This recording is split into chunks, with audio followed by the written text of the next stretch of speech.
Ok.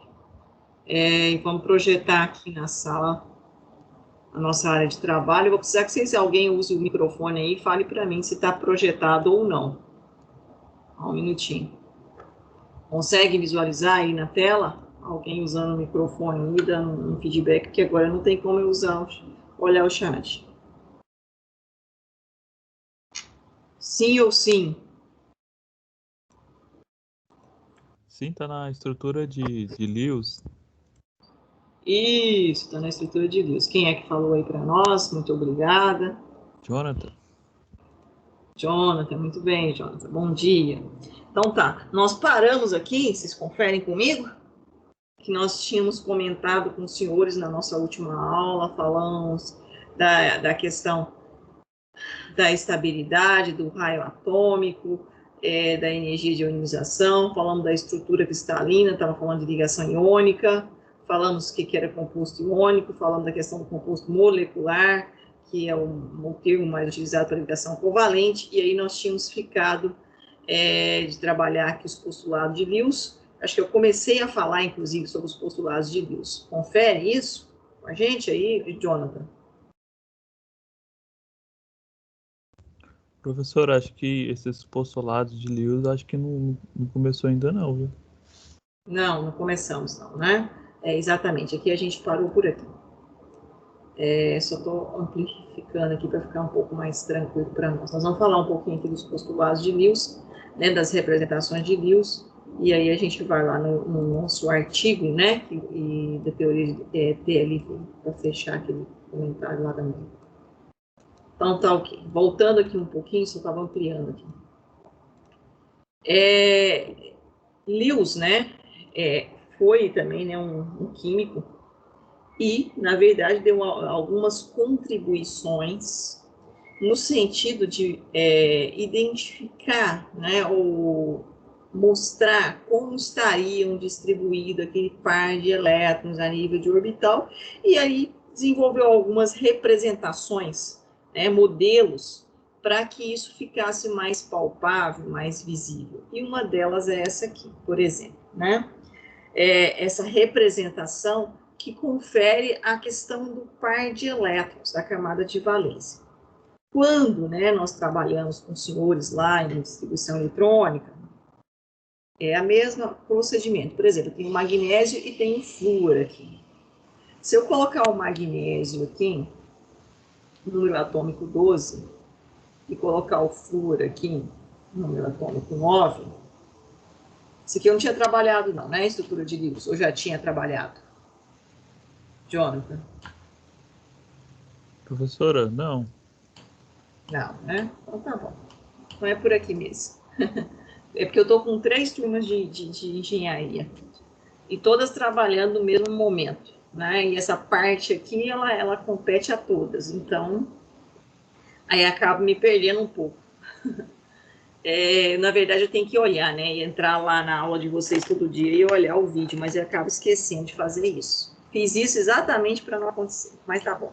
Bom, magnésio, né? Número de prótons 12, número de elétrons 12, segundo os modelos atômicos que nós estudamos. Flúor, número de prótons 9, número de elétrons 9, também no mesmo procedimento. Vamos fazer a distribuição eletrônica aqui. Me ajuda aqui. Um S, 2 S, 2P, 3S, um S, 2 S, 2P. Passando os níveis de energia aqui, como é que fica? Seria mais ou menos isso. Confere? Ok? E distribuindo aqui os nossos elétrons. 12 elétrons. Então, me ajuda aqui. 2, opa, vou colocar a caneta. Aí não vai ter jeito. 2, 1, 2, 4, 1, 6, 10, 1, 2, 12. E aqui, 2, 1, 2, 4, para 9, 5.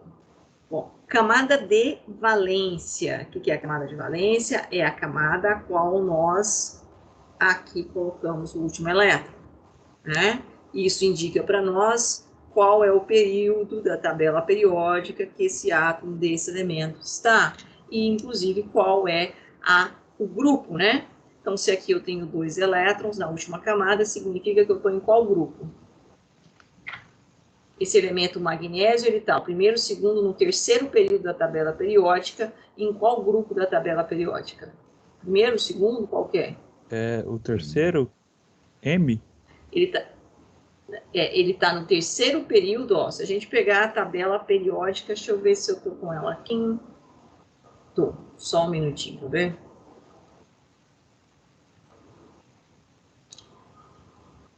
Acredito que ela esteja aqui. Ou não está. Às vezes, eu vou pegar aqui que fica mais fácil. Que a gente tem várias opções, né? Se a gente não lembra de uma, vai na outra. Às vezes eu esqueço. Só que a internet tem que funcionar. Funciona, né? Então, se eu vir aqui na tabela periódica, e eu falei de quem? Eu falei do magnésio, não é isso? Esse cara aqui, ó. Número atômico 12, número de prótons 12, número de elétrons 12. Em qual grupo que ele está?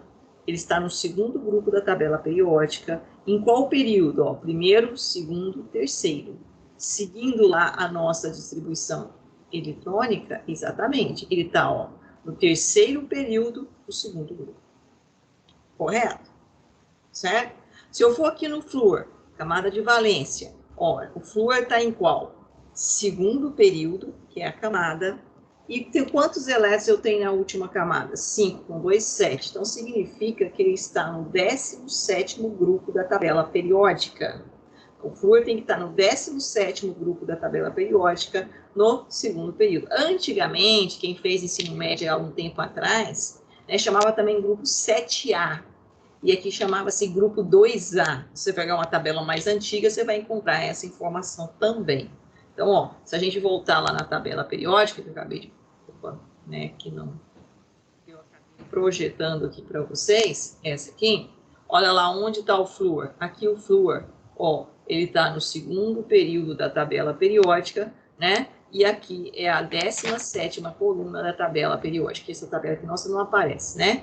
Mas é a 17ª. Primeira, segunda, terceira, quarta, quinta, sexta, 7, 8, 9, 10, 11, 12, 13, 14, 15, 16, 17. Certo? Então, aqui está o flúor com essas informações. Eu tenho localidade do átomo, do elemento químico da tabela periódica. Só recordando que isso aí vocês já tinham estudado lá no ensino médio. Bom, mas o que importa a distribuição eletrônica para nós, no sentido de ligações químicas? O que a ligação química acontece aonde? Na camada de valência. É isso que nós comentamos.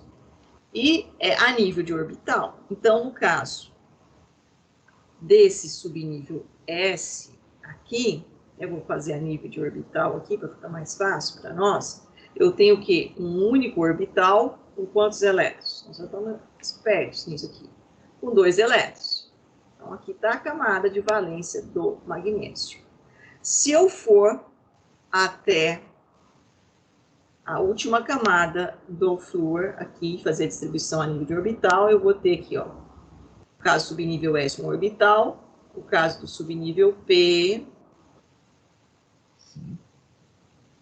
Quantos orbitais no caso do subnível P? 3 orbitais. Nós temos 5 elétrons para distribuir. Então, vamos distribuir os elétrons. Ó, 2 elétrons. 1, 2, 5. 1, 2, 3, 4, 5. Está aí a distribuição a nível de orbital, aquela região de maior probabilidade de encontrarmos os elétrons. Bom, e aí, como é que eu faço a ligação química agora? Ora, o magnésio tem 2 elétrons. O orbital está semi-preenchido, está vazio ou está completo, está preenchido, no caso do magnésio, pessoal? No caso, está completo, professora? Está completo.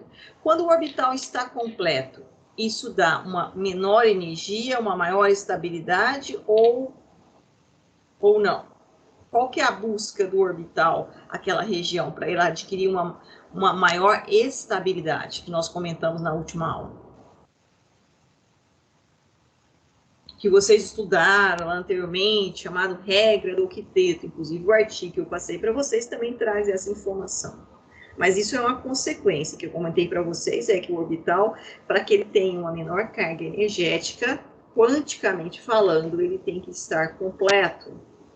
Então, nessa condição aqui, o magnésio está estável? Sim, está estável.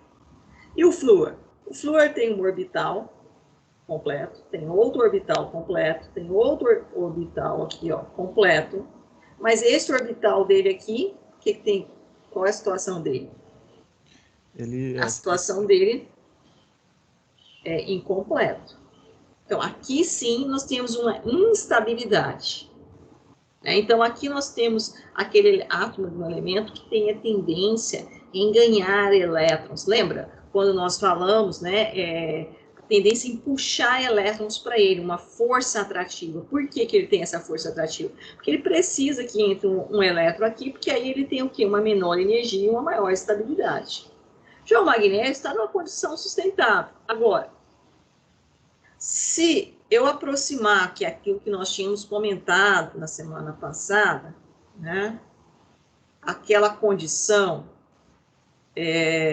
de aproximação, né, de distância, que a força atrativa é igual à força repulsiva, e tiver essa condição, nós temos uma diferença de eletronegatividade. Se a gente fornecer uma determinada, né, uma energia para o magnésio, para ele sair dessa condição sólida e ir para a condição gasosa, só que eu vou ter que fornecer uma quantidade energética maior do que o que eu ofereço aqui para o sódio, no caso. Para que ele saia dessa condição, certo? É possível? É. Por que é possível? Dois fatores. Primeiro, eu estou aqui afastado, né? Esses elétrons de valência estão na terceira camada. Isso já é uma característica. Segundo, se ele sair dessa condição, ele perdendo esses dois elétrons, a segunda camada dele, os orbitais estão completos. Então, ele fica com a configuração também estável. Então, isso pode acontecer, dependendo da necessidade com quem ele está aproximando. E é o que acontece. Olha, o magnésio, então, com o seu par de elétrons, ele não tem dois elétrons? Dois elétrons, está aqui. Ele pode, né, aproximar do flúor, dependendo das necessidades de fornecer calor, energia. O flúor está nessa condição aqui, ó. 3 orbitais completos e um orbital semi-preenchido. E aí o magnésio pode fornecer um elétron aqui para o flúor. Completou o orbital do flúor. Mas quando isso acontece, o que aconteceu agora com o magnésio? Quando ele forneceu um elétron apenas. Ele se tornou um íon. Ele tornou um íon mais um. E faz dele um íon estável ou um íon instável? Instável. Instável, porque ele está com um orbital semi-preenchido. Então, ele vai ter que perder mais um elétron para ele tornar um íon com características de menor energia e maior estabilidade. Então, eu vou precisar de um outro átomo de flúor que pegue agora o outro elétron. Pegou o outro elétron, aí sim, agora eu estou numa condição, né, de menor energia. Então, quando eu tenho magnésio, eu posso ligar com flúor, mas eu vou precisar de quantos átomos do elemento químico flúor? 2. Por isso que quando eu faço a representação, né, desta ligação, eu faço assim, ó, Mg, 2+, por que 2+? Porque ele vai perder 2 elétrons. E o flúor, menos. O que significa esse menos? Ele vai receber um elétron. Mas para ligar com o átomo de magnésio, ou com o íon magnésio, no caso, né, eu preciso, né, de 2 flúor. Então, por isso que eu represento que MgF2.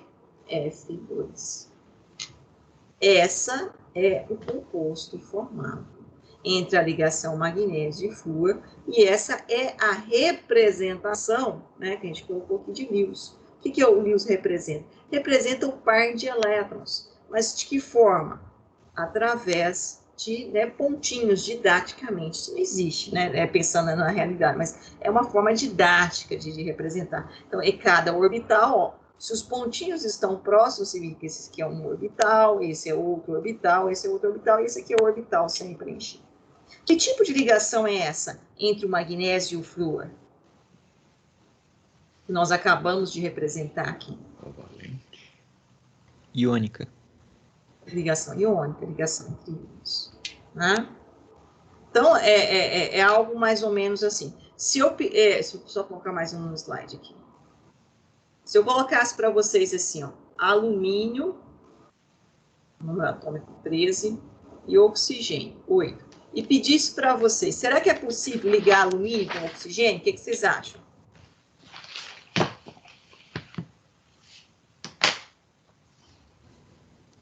Creio que não. Não? Quem mais acha que é possível fazer uma ligação de alumínio com oxigênio?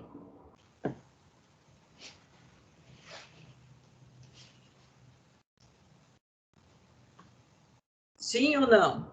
Bom dia, pessoal. Bom dia, Eduarda. Você que entrou na sala agora, ontem foi um sacrifício para colocar você nessa sala. Sei o que acontecia com você, não. A gente conseguiu. Ligação metálica não é, porque ocorre entre dois metais, né? A ligação metálica pode acontecer entre dois metais, mas aqui eu não tenho dois metais. Você falou que a ligação metálica não é, porque a ligação metálica acontece entre dois metais, foi isso? Foi. Tá, entendi. Eu entendi o contrário, então tá certo. Bom, então o que eu faço aqui? Quem falou aí foi o Matheus, foi o Jonathan. Quando você tem dois átomos, né, de dois elementos químicos, e você quer ver qual é o tipo de ligação entre eles, qual é o procedimento? Se você não está com a tabela em mãos, porque se você tiver com a tabela, você já olha de cara, né, você já sabe a localização do átomo do elemento, e você já sabe que tipo de ligação química. Mas vamos supor que você não esteja com a tabela em mãos, e se você quer fazer, pensando em todo o raciocínio que eu orientei vocês. Qual que é o procedimento que nós devemos fazer? Distribuição eletrônica, achar a camada de Distribuição valência. eletrônica, camada de valência. Exatamente. Então, é aqui que nós vamos. A gente não precisa fazer isso, mas se a gente não está com as informações daquele elemento, a gente já faz na hora. Né? 2S, 2P, 3S, 3P. Vamos lá. 1S, 2S, 2P. Vou passar os níveis de energia aqui para ficar mais fácil para nós. Vamos distribuir os elétrons aqui. 3, então vai ser o quê? Opa, esqueci que não estou com caneta. 2 com 2, 4 com 6, 10 com 2, 12 para 13, 1. 2 com 2, 4 para 8, 4. Depois que eu faço a distribuição, camada de valência. Quando eu estou expert nisso, eu não preciso fazer isso, não. Eu já olho para o alumínio, já sei qual é a camada e já sei quais são os orbitais. Mas quando eu não estou, né? Então a gente está fazendo passo a passo por enquanto. Daqui a pouco não precisamos fazer isso mais, não. Subnível S com um orbital, subnível P com seus 3 orbitais. Né? Fazer aqui também. Subnível S com um orbital, subnível P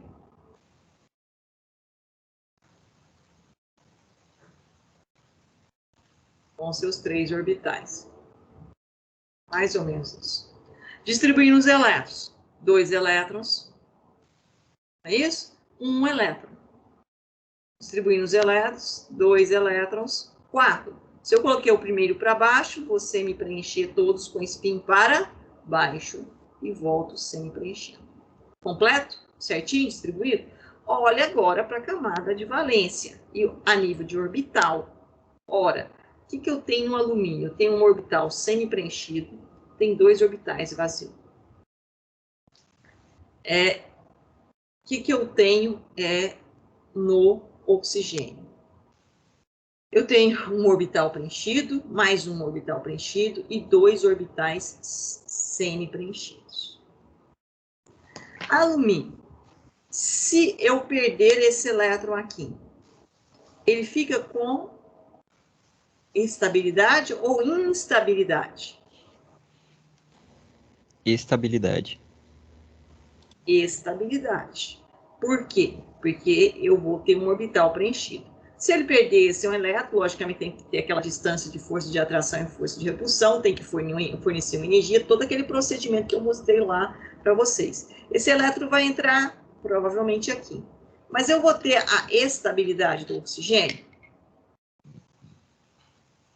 Não. Não. Não. O último orbital ainda está Então, semi-preenchido. Semi-preenchido. Eu precisaria de 2 elétrons aqui. Então, eu tenho que fazer um balanço aqui de elétrons. Porque o que sair daqui tem que entrar aqui. Né?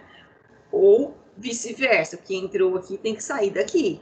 De alguma forma. Então, como é que eu faço esse balanço? Então, eu já vi o seguinte, que esse tipo de ligação, ela é uma ligação que alguém vai perder elétrons e alguém vai o quê? Receber elétrons. Então, é uma ligação daquela que nós estamos discutindo, uma ligação entre íons. Tá claro isso? Só pela distribuição eletrônica, sem você ter conhecimento da tabela periódica e saber que o alumínio está na terceira camada, na terceira coluna da tabela periódica, o oxigênio já está no segundo período, no 16º grupo da tabela periódica. Quer conferir? Olha lá, você vai lá na tabela e confere, ó. Né? Você veio aqui, ó, olha lá o alumínio, certo? Tá aqui, né? A gente fala terceira coluna dos representativos, né? Ou 13ª coluna da tabela periódica. E o oxigênio, né, tá na 6ª coluna dos representativos ou na 16ª coluna da tabela periódica. Aonde está o oxigênio? Olha lá, segundo período. Aonde está o alumínio? Terceiro período. Então, a distribuição não dá aonde está ele, se eu não estou com a tabela periódica em mãos, né? Eu posso ter essas informações. Bom, o alumínio é um metal, certo? Aqui está, ó, alumínio, né, é um metal.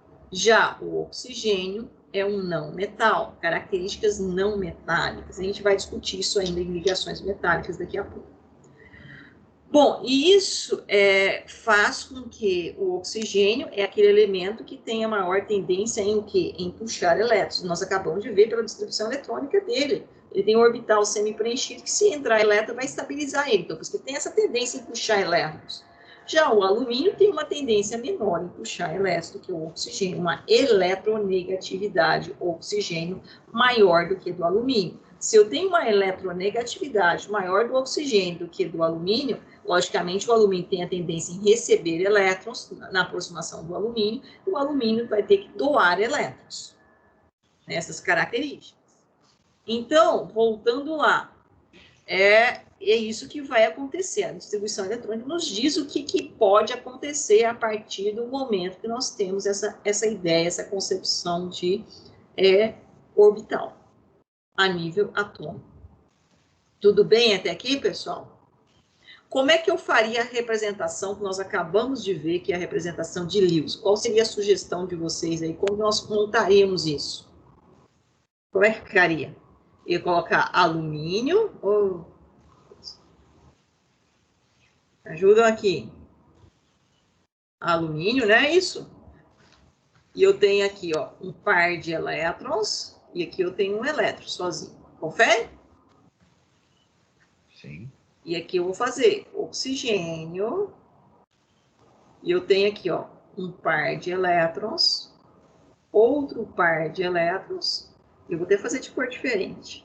E aqui eu tenho um elétron sozinho, e aqui eu tenho um elétron sozinho. É isso? Nós acabamos de fazer aqui, estou traduzindo aqui. Bom, e como é que eu faço, então? Se esse alumínio pegar esse elétron e doar para esse oxigênio, estabilizou esse orbital, ele deixou de ser orbital atômico, passou a ser um orbital o quê? Molecular. O sentido de orbital é molecular. Agora, esse elétron sai daqui e vem para cá. Também. Um desses elétrons. Estabilizou o oxigênio? Sim. Sim. Sim. Mas o que eu tenho agora? Problema com alumínio. Então, eu não posso sair de uma ligação onde alguém fica com problema. Os dois têm que estar numa condição satisfatória, senão não acontece. Então, eu vou ter que ter um outro átomo de... um outro átomo de oxigênio naquelas mesmas condições. Então, vou fazer aqui, ó, um outro oxigênio com um par de elétrons, e agora com um elétron desemparelhado e outro elétron desemparelhado. Bom, aí o alumínio pega e dá um elétron aqui para o oxigênio. Estabilizou o alumínio? Estabilizou, mas agora aquele outro oxigênio tá Agora enrolado. gerou outro problema. O alumínio está estabilizado, mas o oxigênio não está. Então, vou precisar de um outro alumínio, né? E o alumínio sempre vai estar nessa condição. E daí, o que vai acontecer? Eu vou pegar esse elétron e vou estabilizar o oxigênio.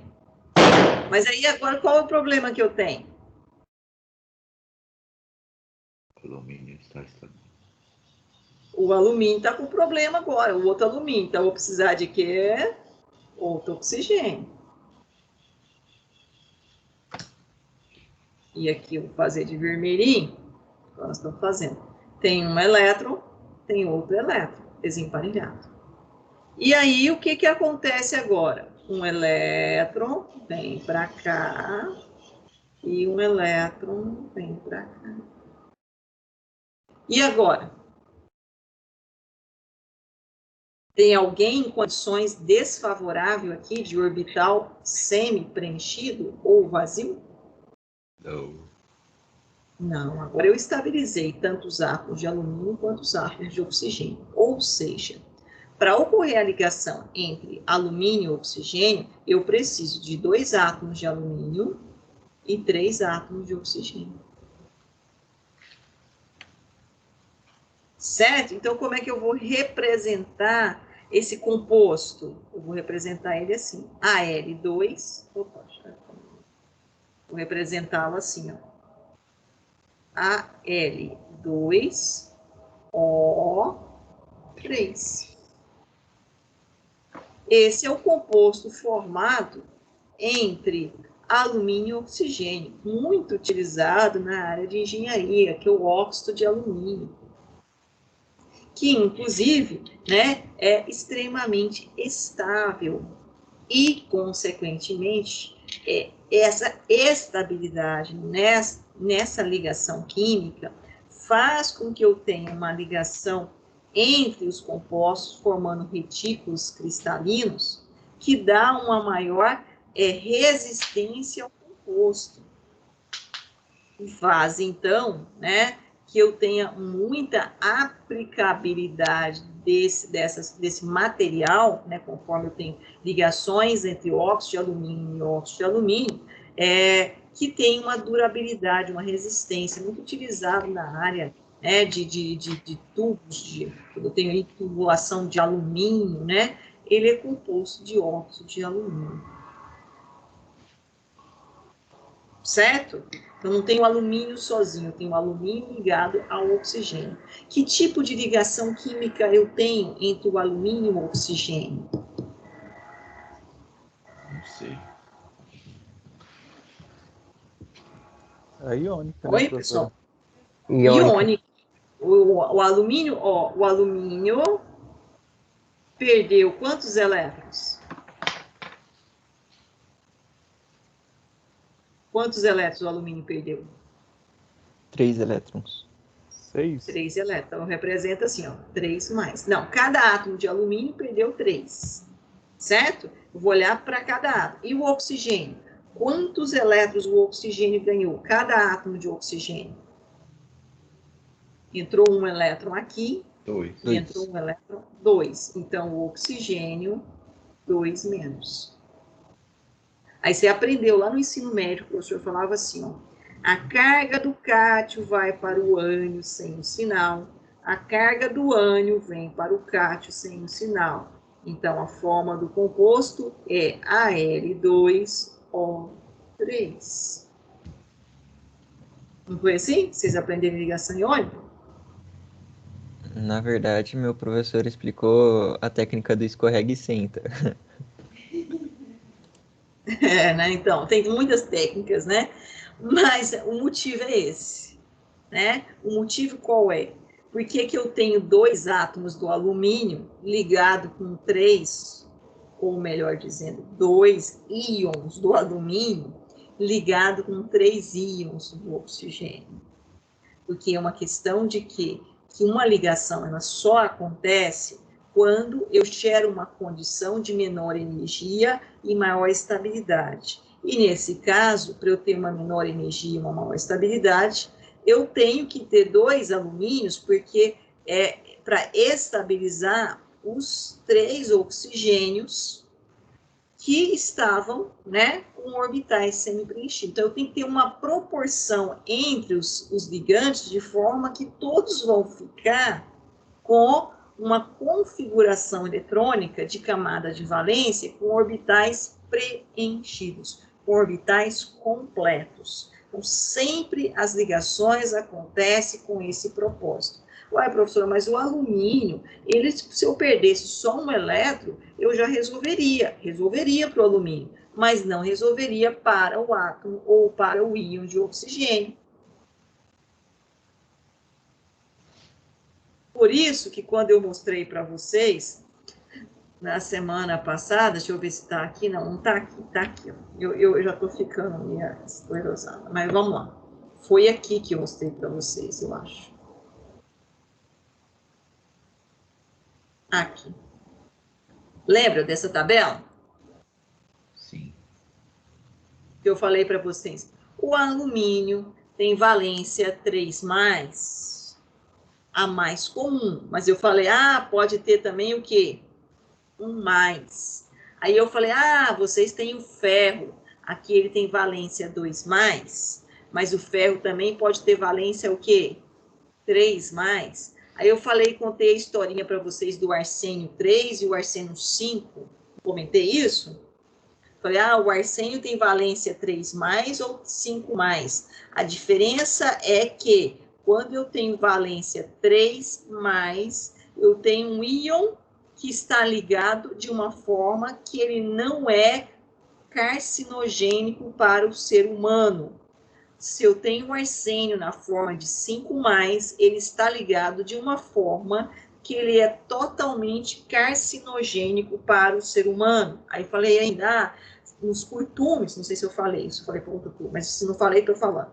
Nos curtumes, a gente tem um problema com o cromo nos processos, porque o cromo, ele pode estar na valência 3+, ou ele pode estar na valência 6+. E eu tenho que garantir que no meu resíduo, né, de lodo de curtume, eu tenha crômio 3+, eu não tenha 6+. Porque se eu tiver 6+, eu estou gerando a substância, um lodo, né, que hoje é muito utilizado, o lodo de tratamento de esgoto, né, como biofertilizante. Mas eu posso estar utilizando o lodo como biofertilizante contaminado com crômio 6+. Eu jogo, por exemplo, esse lodo com crômio 6+, né, que está ligado na forma de 6+, com valência 6+, ele vai ser biodisponibilizado no solo, por exemplo, como biofertilizante, e aí eu faço lá uma cultura de soja, de milho, de papapá, e toda a minha produto final do grão vai sair contaminado com esse elemento químico, pela sua forma, pela sua espécie. Então, hoje é um dos gargalos que nós temos, né? É saber qual é a espécie química, porque o elemento químico ele pode variar essa espécie. Como? Por quê? Por que ele pode variar essa espécie? Dependendo das necessidades, como eu acabei de mostrar para vocês aqui. Até chegar numa condição que os 2 elementos que estão se ligando, os 2 elementos, os átomos, né, íons que estão se ligando, cheguem a uma condição de energia, maior estabilidade. Isso tem vários fatores externos que vão definir isso. E que nós vamos estudar muito lá em conclusão. Tá? Então, essa substância, se eu perguntasse para você, é uma substância estável, o óxido de alumínio? É. Por que ele é uma substância estável? a molécula em si é estável? O que vocês diriam para mim?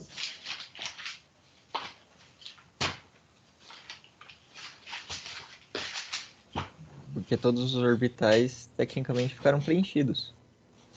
Ficaram preenchidos, mas além disso, ficaram preenchidos, mas se eu tivesse, por exemplo, eu ainda não falei de ligação covalente, mas vamos falar já. Deixa eu só falar dos postulados, eu volto aqui. Vou voltar aqui nos postulados, que a gente estava nos postulados. Então, bom, isso aqui eu já tinha comentado com vocês, né? Ó, propriedades dos compostos iônicos são sólidos nas condições ambiente. Por quê? Por que eles são sólidos?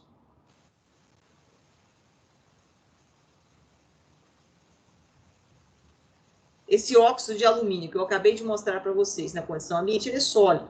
Por quê?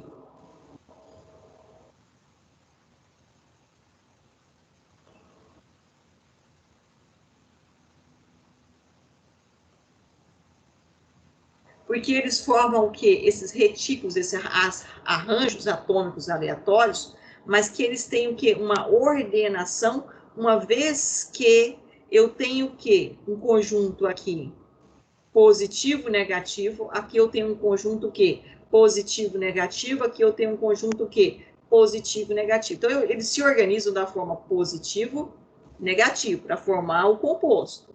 Mas eu tenho um outro composto, que vai chegar aqui com o positivo, o quê? Negativo. E aqui eu tenho o quê? Um outro composto, que vai chegar aqui com o positivo, negativo. E aqui o quê? Positivo, negativo. E assim por diante. Ou seja, a ligação entre um composto iônico e outro composto iônico, ou seja, aquela ligação secundária, nós tínhamos falado para vocês, ela é uma ligação forte ou ela é uma ligação fraca? Forte. Forte. Se ela é uma ligação forte, ela faz com que um composto iônico com outro composto iônico ficam próximos.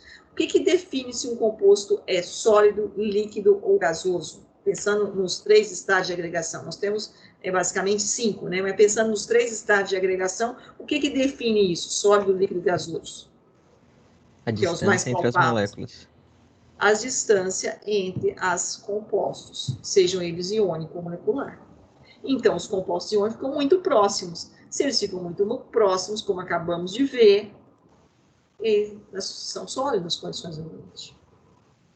Apresenta alto ponto de fusão e ebulição. Lógico, porque eu romper uma atração entre um composto iônico e outro, essa força, né, de A positivo com negativo, ela é extremamente forte.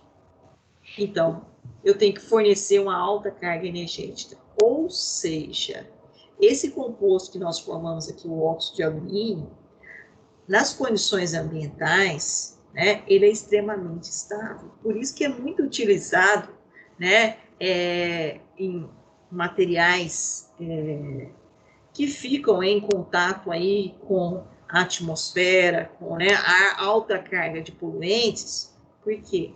Porque ele tem uma menor energia, logicamente, uma menor reatividade. E aí a gente fala assim, eu tenho uma liga aí de alumínio, e o alumínio é bom porque ele não o pessoal usa, né, não enferruja. Já viram esse termo, né? Não estraga, dura, é durável. Não é assim? Sim. É mais caro. Porque a durabilidade dele é maior. Mas por que a durabilidade dele é maior? Por causa dessa condição aqui. Então, é a ligação secundária, primária, que eu acabei de mostrar para vocês, que define o quê? As características da ligação secundária, que é a ligação entre os compostos, e isso é que vai ditar para nós as características, o quê? Macro das substâncias compostas por esse composto, no caso, por esse composto iônico. Né? Como, por exemplo, tempo de vida útil de um determinado material. Tá? Então, são condutores de eletricidade quando fundidos ou dissolvidos em água? Mas por que não são condutores de eletricidade quando no estado sólido?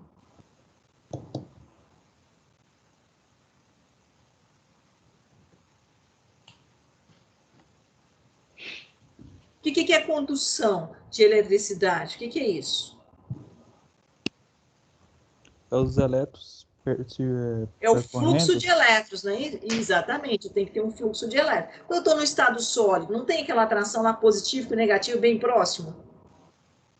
Sim. Então, como é que eu vou fazer esse fluxo de elétrons? Não tem como. Agora, quando eu coloco solvatar em água, pegou a água, colocou um pouquinho de sal de cozinha, solubilizou. Eu não fundi o sal, eu só solubilizei, só solvatei. Aí sim eu dou flexibilidade para que eu tenha fluxo de elétrons. Certo? Ou fusão, passagem do estado de agregação sólido para o líquido. Só que eu tenho que usar altas temperaturas. Nem a maioria dos são solúveis em água, nem todos. Por exemplo, o óxido de alumínio não é. Acabamos de mostrar um que não é solúvel em água. Tá certo, pessoal? Então, essas são algumas características que estão intrinsecamente ligadas com as ligações primárias e com as ligações secundárias. Dúvidas aqui? Não, Não. tranquilo. Então, vamos continuar aqui, que essa parte ela é demorada, mas ela é primordial para a gente entender o processo de corrosão. Esse cara aqui também, o Lewis, né? Ele também propôs que alguns compostos, né? E aí foi né, um das, como se diz, grandes contribuições dele, poderiam se ligar, mas não nas condições que nós acabamos de avaliar para poder estabilizar, ou seja, alguém doando elétron e alguém recebendo elétron. Porque nessas condições nem todos conseguiam se estabilizar. Todo mundo conhece essa substância aqui, conhece? H2. Que substância é essa aqui, H2?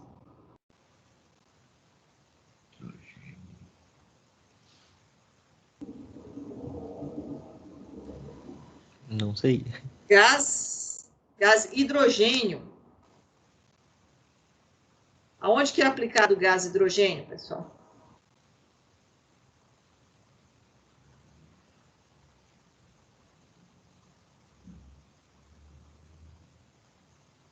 Um chute aqui, professora, pode ser usado como um combustível ou não?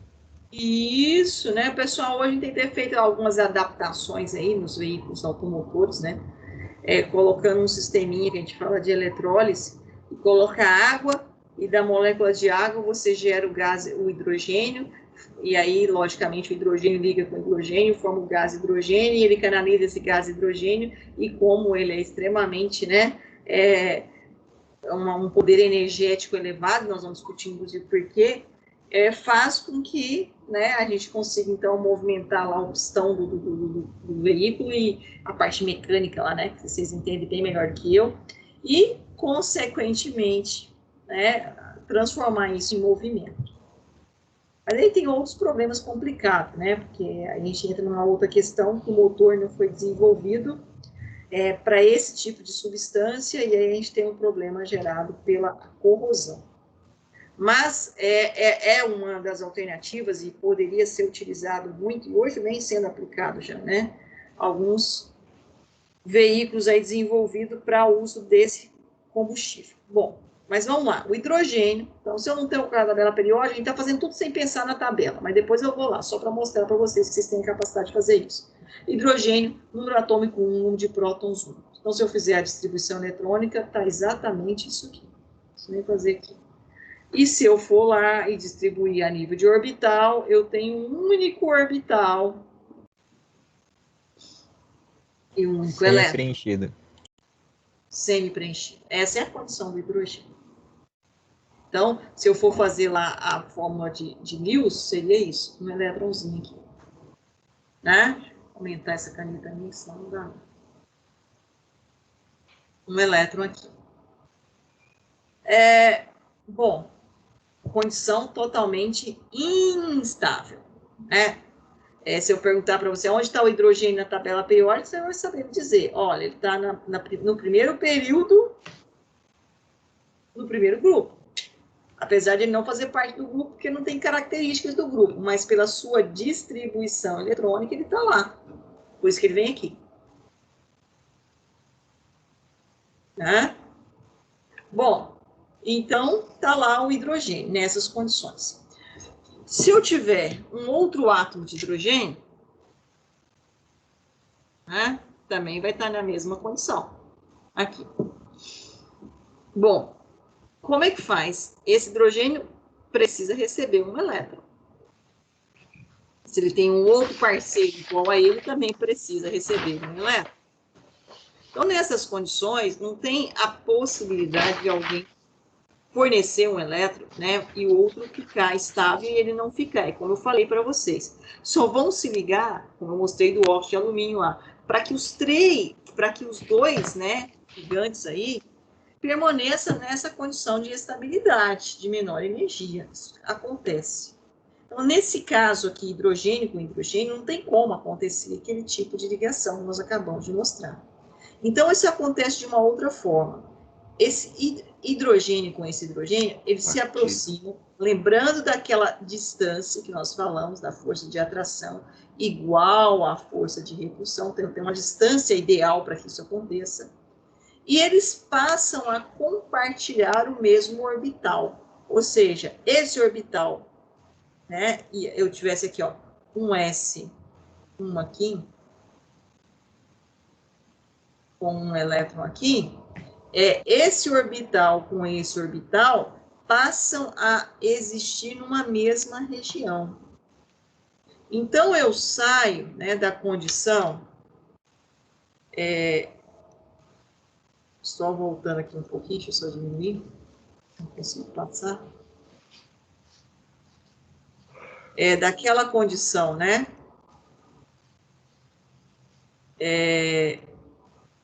De orbital, que seria esse aqui, né? Um outro orbital, e passa agora para essa condição aqui, ó. As duas coisas se fundem, certo? Tem uma fusão dessa região com essa região.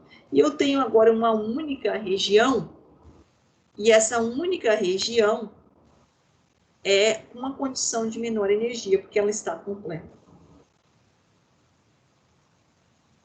E isso, então, né, é a forma como nós temos de falar que ocorreu, então, uma junção de um hidrogênio com outro átomo de hidrogênio. Agora, eu não tenho junção de íons, eu tenho junção de átomos, onde gerou uma menor energia, uma maior estabilidade, nessa aproximação desses dois átomos de hidrogênio.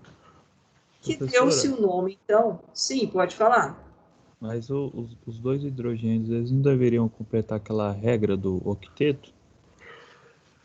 Então, como eu falei para vocês, essa ideia regra do octeto, ela é válida, né? Ela é uma regra.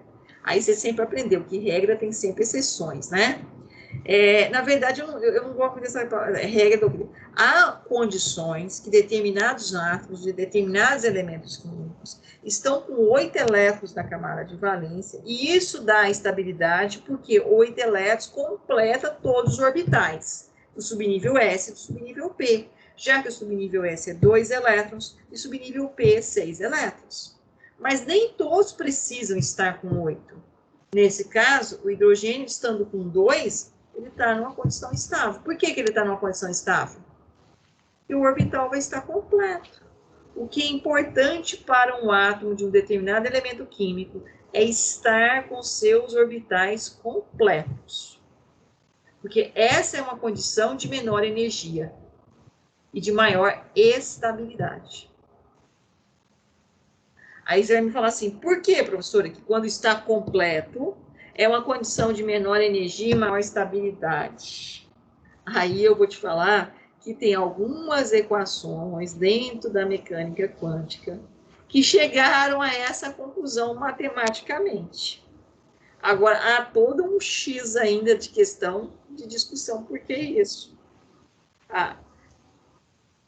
São questões que a gente vai né, discutindo. Por que um elétron aproximando de outro elétron no sentido rotacional diferente fazem com que eles gerem essa estabilidade?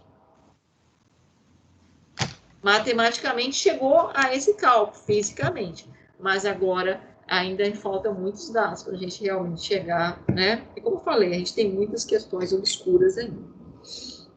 Tá certo? Então, nesse caso, é estável? é extremamente estável. É porque eu tenho aqui uma órbita com menor energia. Tá? Então, eu saio da condição de orbital atômico, e é como eu mostrei aqui para vocês, e entro na condição de orbital molecular. Esse aqui é um orbital, vou até ampliar aqui para vocês verem. É um orbital, aqui, ó, tem um orbital molecular. Certo? Eu saí do orbital atômico, e agora eu tenho um orbital molecular. Ok? Ok. E isso, então, tem algumas representações, né? Lewis representa dessa forma, a gente tem uma representação estrutural, que é simplesmente por um tracinho, que eu acho que vocês conhecem bem, vocês já conheceram essa representação, ou eu tenho ainda a fórmula molecular, que é simplesmente assim, 2 átomos do elemento químico hidrogênio, que forma a que eu tinha colocado lá inicialmente, que é o gás hidrogênio. Né? E aí, logicamente, fala, o átomo completa seu grupo de 8 elétrons na camada externa. Isso aqui, né, a gente tem que pensar que é aquilo que eu acabei de falar para vocês. Pode acontecer? Pode, desde que eu atenda às necessidades dos orbitais completos. Sim ou sim, pessoal? Sim. Sim, então vamos para o próximo aqui. Postulado de Lewis. Né? Aqui tem algumas explicações de Lewis em relação a isso e vai entrar no que o nosso amigo aí falou. Em todos os átomos existe um núcleo positivo que permanece inalterado durante as transformações químicas. Vocês concordam com isso? Ligações químicas, reações químicas, eu não altero o núcleo do átomo. Né? Se eu tenho A mais B dando C mais D, significa que eu tenho o A no C e D e o B no C e D. Eles vão estar lá. Eu não vou destruir os átomos. Eu vou mudar a forma de ligação entre eles. Ah, professor, então você está falando que eu não posso destruir um átomo, quebrar um átomo? Não. Estou falando que no caso das transformações químicas, reações químicas. Agora, quando eu falo em reações nucleares, aí sim.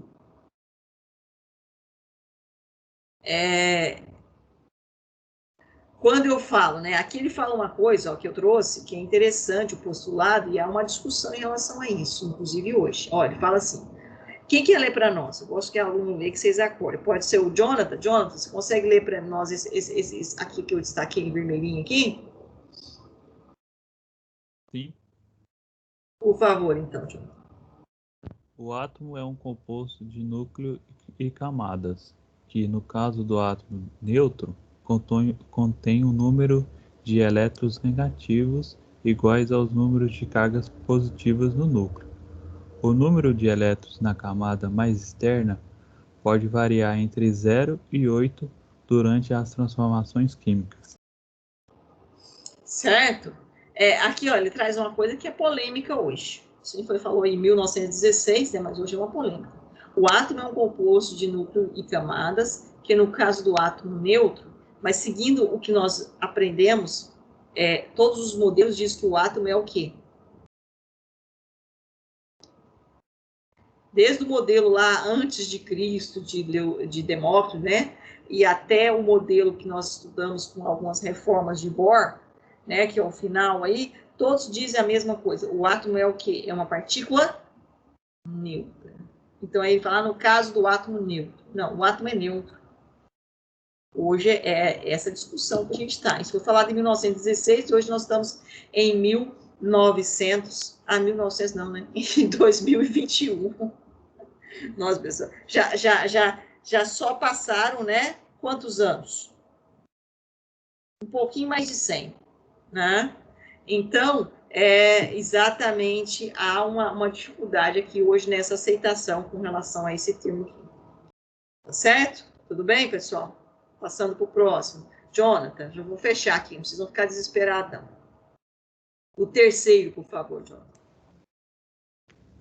O átomo tende a exibir um número de par de elétrons nas camadas, e especialmente exibir 8 elétrons, que são normalmente arranjados simetricamente nos 8 vértices de um cubo.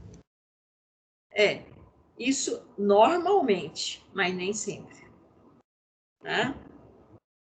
Quarto,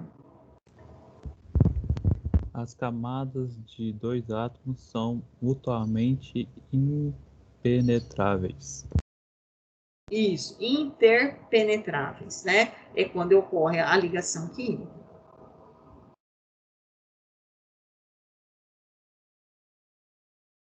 O quinto, por favor, Jonas.